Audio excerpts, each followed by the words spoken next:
জুলাই বিগত 2 বছর অতিবাহিত হয়েছে, কিন্তু এই মাত্র অল্প কিছুদিনের মধ্যেই জুলাই যোদ্ধাদের যে হুমকি দমকি, তাদের উপরে হামলা মামলা এগুলোর শিকার হয়েছে এবং তাদেরকে হত্যার হুমকি দেওয়া হচ্ছে, তাদের চরিত্র হনন করার চেষ্টা করা হয়েছে।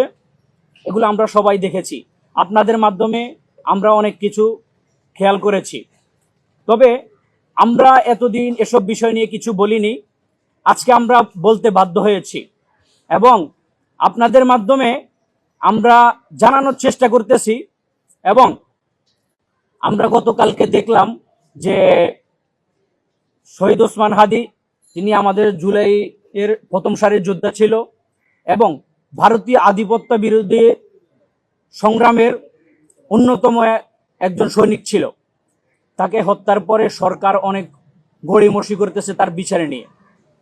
যখন ইনকিলাব মঞ্চের কর্মীরা তার হত্যার দাবিতে যমুনাতে যায়, তখন সাবেক ফ্যাসিস্টের লাঠিয়াল বাহিনী পুলিশ তাদের উপরে হামলা করে। অত্যন্ত দুঃখের সাথে বলতে হয় যে পুলিশ সংস্কারের নামে পুলিশের যে পরিবর্তন আনার কথা ছিল, সেখানে সংস্কার না করে সংস্কার করা হয়েছে তাদের পোশাক, যা অত্যন্ত হাস্যকর। তাদের চরিত্র চেঞ্জ করার কোনো পদক্ষেপ নেওয়া হয়নি, যার প্রতিফলন কালকে আমরা দেখেছি। এখানে কালকে তারা শুধু জুলাই যোদ্ধা বা নিরীহ মানুষের উপরে হামলা করে নাই, আমরা দেখেছি তারা যখন আন্দোলনকারীদেরকে হামলা করে তখন পথচারী যারা ছিল তাদের উপরে হামলা করেছে।